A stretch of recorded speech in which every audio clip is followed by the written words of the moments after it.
Bismillahirrahmanirrahim. Assalamualaikum warahmatullahi wabarakatuh. Halo everyone, kita bertemu lagi dengan saya, Miss Masayu. Oke, sekarang kita akan belajar sedikit tentang grammar for writing. Oke, kita mulai. Yang pertama tenses. Tenses itu dibagi menjadi 5. Kita ambil sedikit aja ya. Tenses itu dibagi menjadi 5. Yang pertama, simple present in use. Yang kedua, simple past in use. Yang ketiga, present perfect in use. And yang keempat, simple continuous in use. Terus yang terakhir, yang kelima, future in use. Terus kita yang kedua, sentence. Sentence itu kalimat. Kalimat itu pada tahu nggak artinya apa kalimat? Kalimat itu adalah susunan dari beberapa kalimat yang terdapat, yang paling penting itu subjek dan verb atau subjek dan predikat. Dan di dalamnya itu bermakna, dan yang terakhir itu ada tanda bacanya, jangan lupa tanda bacanya. Terus sentence itu dibagi menjadi 2. Yang pertama verbal, yang kedua nominal. Yang pertama verbal itu artinya kalimat yang melibatkan gerak tubuh atau aksi, dan kita bisa menganalisisnya dengan melihat dia memakai objek. Kalau dia memakai objek berarti namanya verbal. Nah, itu.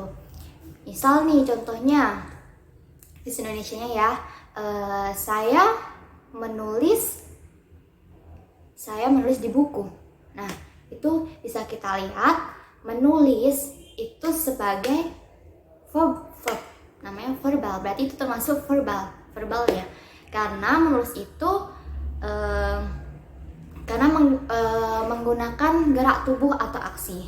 Contoh lain nih, saya mencintai kucing. Itu kan nggak ada geraknya, nggak ada gerak tubuhnya atau aksinya. Nah, kita gimana bisa tahu itu verbal? Karena setelah mencintai itu ada objeknya. Objeknya itu apa? Kucing. Jadi saya mencintai kucing. Jadi mencintai itu termasuk verbal. Dan contohnya yang bahasa Inggrisnya itu the student learn English every day. Nah, itu dilihat mana verbnya, kita analisis dulu. The student learn itu verbnya. Nah, kenapa verbal? Karena kita belajar bahasa Inggris. Nah, itu termasuk contoh dari verbal. Oke, yang kedua sekarang sentence yang kedua. Itu nominal. Nominal itu kalimat yang tidak melibatkan aksi atau gerak tubuh. Nah, itu verbnya. Itu juga punya verb, tapi verbnya itu kita memakai be. Bisa be sendiri, is, are, was, were, been, and being. Contoh dari nominal. I am teacher. I am student. Nah, itu aku seorang guru, aku seorang murid. I am teacher. Aku seorang guru. Nah, itu kita lihat dari verbnya. Dia memiliki verb. Nah, verbnya itu termasuk dari be. Be itu apa aja? Termasuk be sendiri, is, are, was, were, been, being. Nah, itu ada am. Jadi dia termasuk nominal karena tidak melibatkan gerak tubuh atau aksi. Oke, contoh yang kedua, she is my sister. She is my sister. Kita tadi kan udah tahu tuh verbnya apa. Nah sekarang kita cari verbnya itu apa. Ada verbnya itu. Verbnya itu is karena termasuk dari be, termasuk dari salah satu be.